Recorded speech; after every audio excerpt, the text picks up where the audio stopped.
Greetings, everyone. Pete Pardo here from Sea of Tranquility. Welcome to another episode of those great 6-album runs in rock history. That's right, those bands that released 6 albums in a row that are pretty much all classics, all of them. Some of these bands might even have greater than 6 albums, but all of these have at least 6. The ones that had just 4 or 5 didn't really include them. I have to feel that all 6 of the albums that I'm going to talk about are really, really strong and some of the best in their catalog. So that's what qualifies them. But again, some of these may go even beyond the 6. They may have 7. Some of them may even have 8 possibly, but 6 was kind of like a good number. Originally, I was only going to do the top 25 bands that had these great 6-album runs, but I still have like a lot left that I haven't done, and I didn't want to do an honorable mentions episode that had just, another 15 of them. So I'm just going to continue on with this series, right? I'm going to go until I have exhausted all the possibilities where I don't think I've left any other bands that had 6 albums that are really, really strong in a row, back to back to back to back. So let's get started, why don't we? So the first one we're going to talk about today is Uriah Heep. So, of course, they released this monster of a debut album. Very heavy, very humble. Okay, this one is their debut album, 1970. This one did not certify, actually.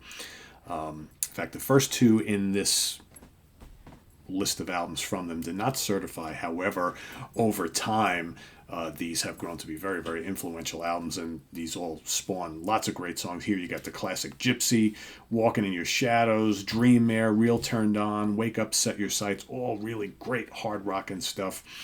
You also have the crazy Dream Mare on here, as well as the cover of Come Away Melinda. Excellent, excellent debut album that set the stage for everything that's going to come. That is followed by Salisbury. Again, did not certify, but some Heap classics contained on this album. Lady in Black is on here. High Priestess is on here. Bird of Prey. The Mammoth Epic proggy title track, right? You got The Park is on here. Time to Live.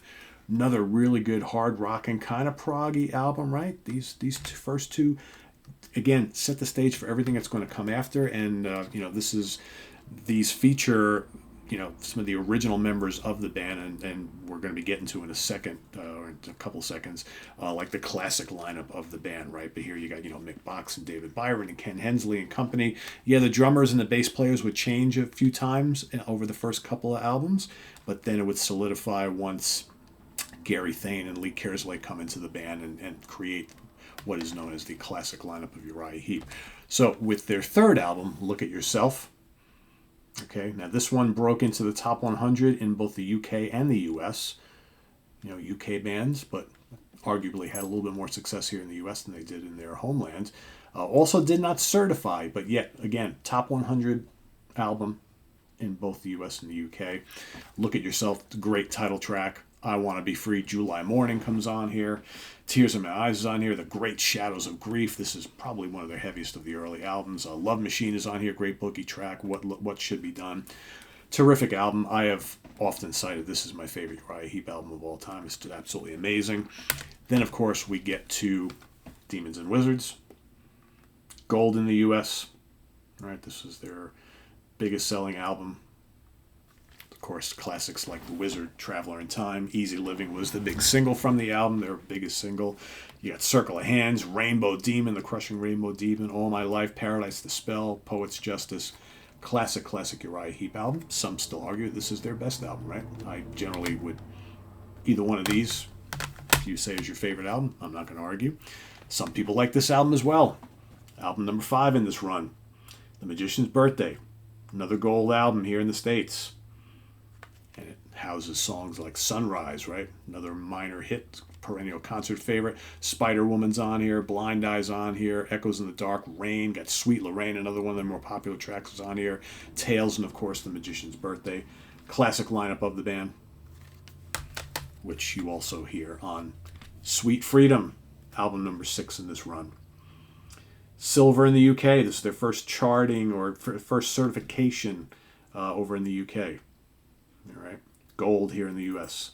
So they got a string of gold albums in a row. Boom, boom, boom, boom here in the States. Sweet Freedom also has Dreamer, The Great Stealin', right? One Day, Sweet Freedom, if I had the time, 7 stars. Circus is on here. Pilgrim is on here. Another really good hard rock album. Most people would state that this is probably the last of the really strong Heap albums with the classic lineup, although I like Wonderworld quite a lot, and the couple albums that came after that. You could start to see some lineup changes again. You got John Wetton comes in on bass, taking over for the late Gary Thane. Then, of course, David Byron leaves later in the decade, and still a lot of good albums come afterwards, but probably this 6 is the core of the classic Uriah Heep albums. Hard to argue the greatness of these 3. So Heep is my first choice here today. Now let's move on to AC/DC, shall we? So, with AC/DC, it's a little bit complicated because, of course, they have different release dates in Australia and the rest of the world, but I'm going to go with the initial release dates in Australia. Okay, so forget about kind of when things came out here. I'll go in the order that they came out over there. So, and then but it'll take into account sales and stuff here. So we're going to go first with Dirty Deeds Done Dirt Cheap. Okay, which went 6 times platinum in the U.S. Now, again, the success of this really came off the success of Back in Black here in the States. This was already a big seller, released a few years earlier in Australia. So when this came out here in the States, a lot of people thought it was just another AC/DC album coming hot on the heels of Back in Black, but actually this was an older album, right, with Bon Scott on vocals. But 5 times platinum in Australia, gold in the UK. This was around the world a huge, huge hit, whether originally at its release date or later on. So big, big hit. So that's the first one here in this line. Number 2 is Let There Be Rock. 5 times platinum in Australia, 2 times platinum in the US, gold in the UK. And again, I'm remiss talking about songs from these, but Big Balls is on here. The title track, Dirty Deeds, Squealer, Ride On. And then from Let There Be Rock, of course, you got the great title track. You got Dog Eat Dog, Go Down. You got Problem Child is on here, right? Bad Boy Boogie, Overdose is on here. Whole lot of Rosie classics. Hell Ain't a Bad Place to Be. If you were to say to me, Let There Be Rock is my favorite AC/DC album, I wouldn't argue at all. This is a really good album. This ranks up there pretty high for me. So Let There Be Rock is number 2 in this line here. Then we're going to go to Power Age, okay, which went 3 times platinum in Australia, platinum in the US, gold in the UK.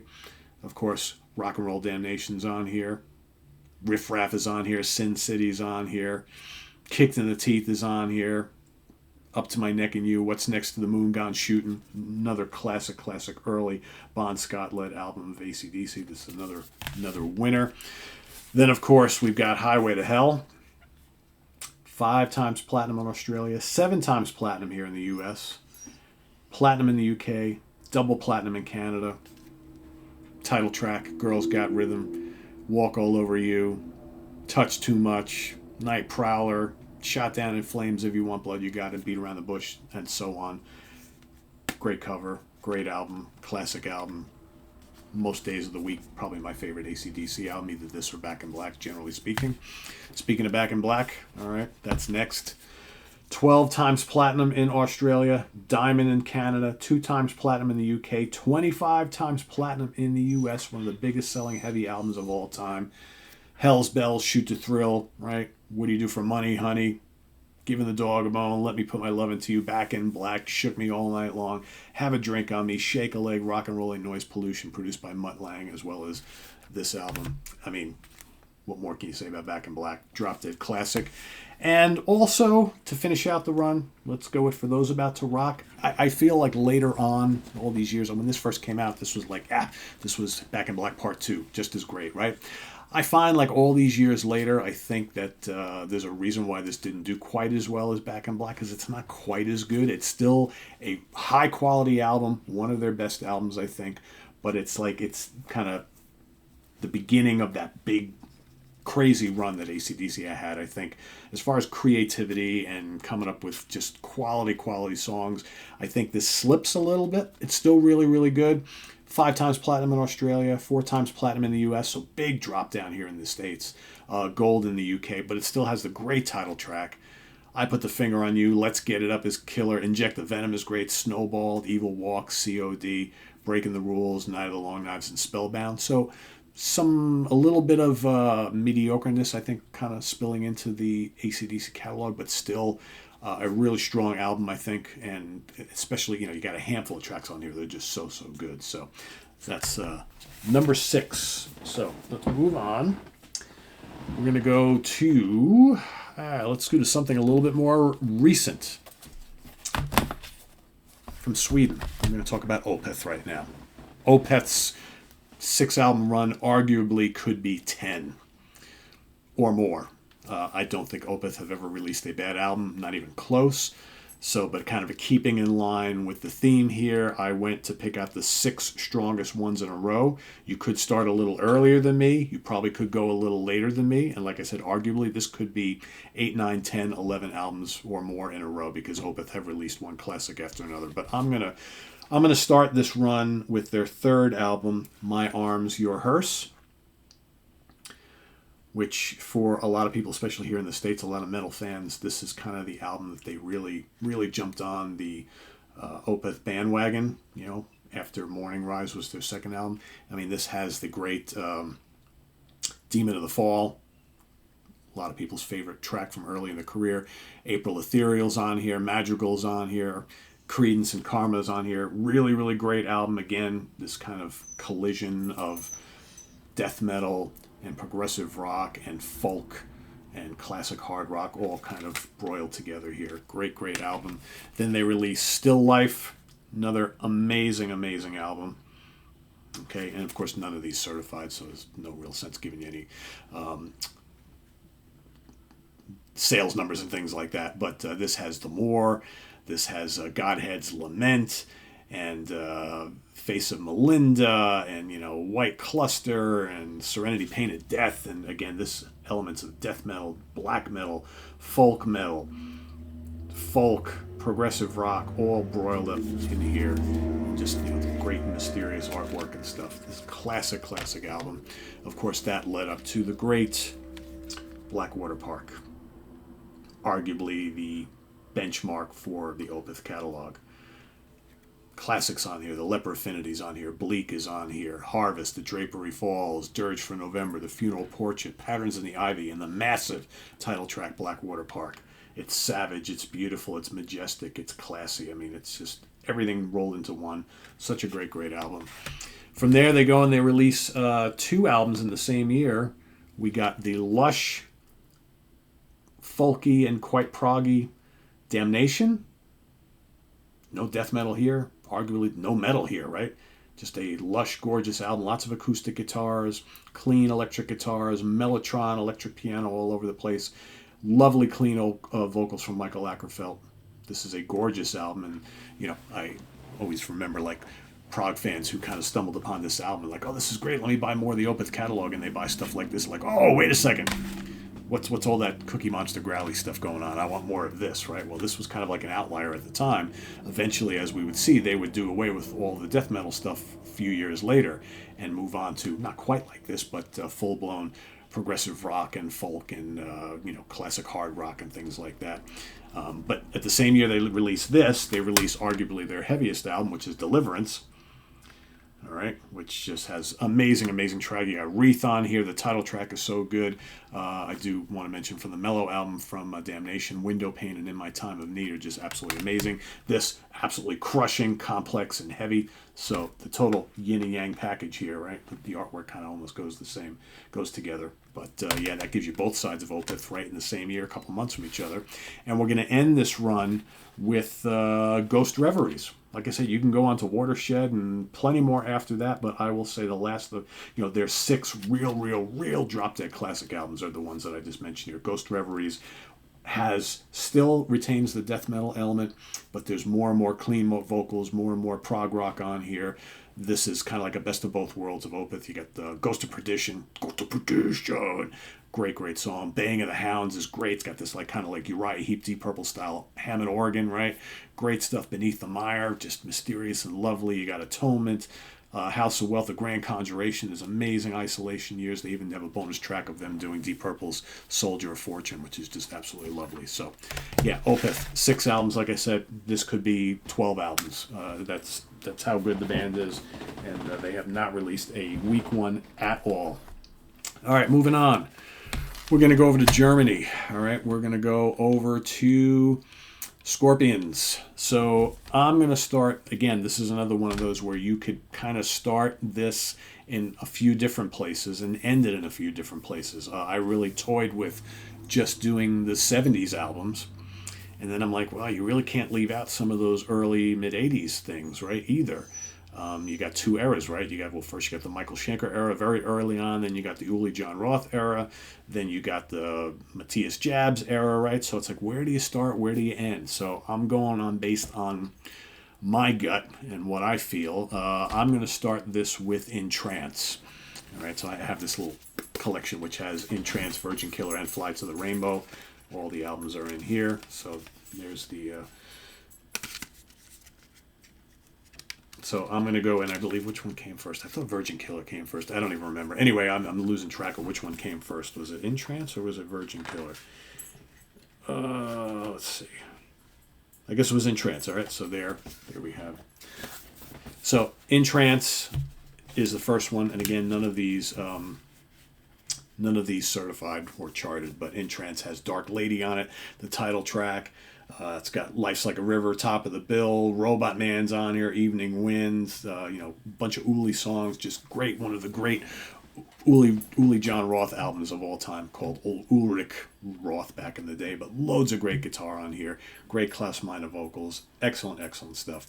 Then on Virgin Killer, which comes next, you've got Pictured Life, you got Catch Your Train in Your Park, Backstage Queen, the title track, the great Hellcat, Polar Nights, Yellow Raven, so much good stuff, just so much great guitar work. I mean, man, these albums to me are just legendary. These early Uli albums are just so good.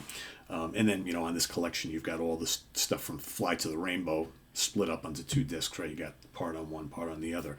But I didn't include Fly to the Rainbow because I want to give some love to the Matthias era. And Fly to the Rainbow, in my opinion, not quite up to the greatness of the 3 that come after it. So after those 2, so after In Trance and Virgin Killer, we've got Taken by Force, which is the last studio album with Uli.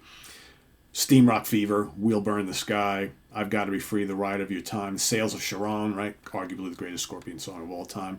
Your Light, He's a Woman, She's a Man, Born to Touch Your Feelings, classic stuff. You could argue that Taken by Force is the best of the Uli albums. I don't know. I think I tend to always lean towards Virgin Killer. I'm not really sure. It's hard.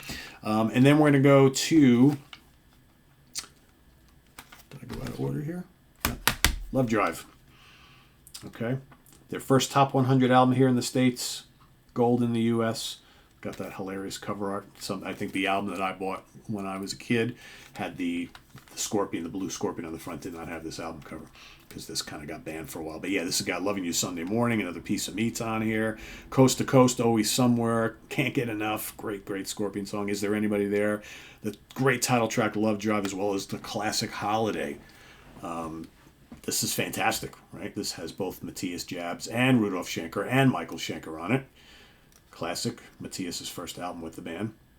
This is arguably, there are some days I say this is my favorite of all the Matthias albums. It's absolutely great. This was their first kind of big selling album. Then we go to Animal Magnetism, which Michael's no longer hanging around. Now this is fully Matthias Jabs and Rudolf Schenker. This goes platinum in the U.S., 1 million copies sold, top 100 album.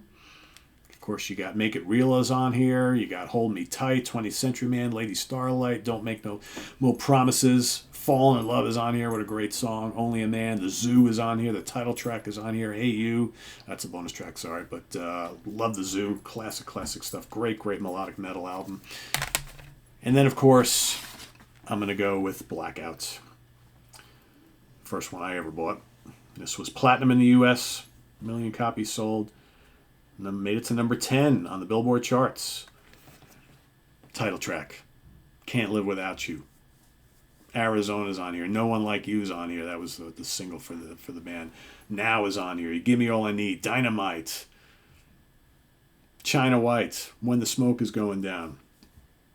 No, no, no, no, no, no, no. Just great, great stuff. Great stuff. And yeah, you could say the follow-up album, right? Love at First Sting could be on here. I thought that. But then I'm like, how do I leave off In Trance? Couldn't do it. Because quite frankly, I like In Trance a hell of a lot more than I like Love at First Sting. Not denying the greatness of a good chunk of Love at First Sting, but to me, In Trance is still a classic Scorpions album. So yeah, so that's the Scorps. And then last but not least for today's episode, we're going to go to Great Britain once again for Renaissance. Excellent prog band from the UK. Never a huge band. So again, with Renaissance, we're looking at very, very modest sales. One semi kind of big album, not really. But we're going to start this run with Annie Haslam's first appearance with the band for the album Prologue. Right, here is where the kind of the classic lineup is taking shape. Not quite 100%. John Taut on keyboards and vocals, Annie Haslam on vocals, Rob Hendry on guitars, mandolins, and vocals. He leaves after this album. John Camp, the great John Camp on bass and vocals, Terry Sullivan on percussion, and Francis Monkman on some little bit of keyboards here. But for the most part, not quite the classic lineup yet. But this has the title track, Prologue. It's got Kiev on here, Sounds of the Sea. Raja Khan is great, Bound for Infinity. Really strong album. Doesn't get enough credit, I think, as being a top-notch Renaissance album. But I'm going to include it. That's album number 1 in this little run here. And then we're going to go to Ashes Are Burning, one of my favorite Renaissance albums. Here we've got the rest of the classic lineup coming into play here. Michael Dunford, not an official member yet, but helps out with the writing and plays acoustic guitar. He would be a full-time member of the band going forward. And you got John Taut on keyboards, mostly piano and other things. But yeah, as well as Annie Haslam, John Camp, and Terrence Sullivan. This is lovely. Can You Understand? Brilliant stuff. This is just Renaissance, a great marriage of like orchestral rock, symphonic rock, and prog and classical. Let It Grow, On the Frontier, the lovely Carpet of the Sun, one of their all-time great songs. The At the Harbor, gorgeous song. And then, of course, the epic title track, Ashes Are Burning, which is just amazing. And on the studio version, the original version, a wonderful electric guitar solo from Andy Powell from Wishbone Ash at the end of the song. Great, great album. Love it to death. Next, we're going to go with Scheherazade and Other Stories. Okay. Another classic album from the band, and includes the side-long epic Song of Scheherazade, which arguably another one of their greatest compositions. This also has the lovely Ocean Gypsy. Go listen to Ocean Gypsy. Such a lovely song. One of my favorites, The Vultures Fly High. It's one of their more kind of upbeat, aggressive songs. I like that quite a bit. Annie Haslam's vocals are amazing. And then the lovely, enchanting Trip to the Fair is the first song on the album, which leads it all in. Excellent, excellent stuff. Another one of my favorite albums from the band, and probably my favorite album from the band, is Turn of the Cards. And actually, I went out of order. This actually comes next. This features the great Running Hard, I Think of You's on here, Things I Don't Understand, the epic The Black Flame, Cold as Being, and the epic Mother Russia. Mother Russia is probably one of my favorite Renaissance songs. It's so, so good. It's just so majestic and grandiose. It's, again, Renaissance gets lumped into the prog rock, progressive rock category, but they're way more than that. This is like truly like symphonic rock at its best. It's got classical and pop and like orchestral things and and lovely like it's almost folky at times, as well. Just lovely, lovely stuff. Turn of the Cards. Like I said, that should have been one before. Next, we're going to go to Novella. Another excellent, excellent album. Can You Hear Me is on here. One of their endearing tracks. Midas Man is on here. The Sisters. Captive Heart. Touching Once, So Hard to Keep. Lovely stuff. There's a nice caricature of the band. Great, great album. Sounds great too. And then last but not least, the only one here that charted in the UK, made it to silver, top 100 here in the US, but did not quite get gold certification, and that is Song for All Seasons. Or A Song for All Seasons, sorry.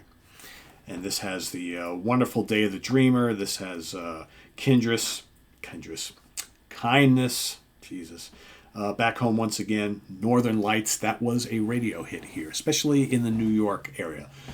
Done at WNEW FM radio, rock radio in New York City, used to play Northern Lights all the time, and so in the New York area that kind of picked up a bit as a signal. And of course the epic A Song for All Seasons title track is just absolutely immense. It's just haunting and powerful, and all these classical orchestrations and lovely piano and Annie's vocals, and just great stuff. Great stuff. And of course this is the deluxe edition with all sorts of other bonus things. So yeah, that is my last one for today. Another 5 for you here today. So we had Renaissance, Scorpions, Opeth, Uriah Heep, and what was the other one I picked here? AC/DC, that's right. So I've got more. Like I said, I've got more because I just all of a sudden more of these started coming up.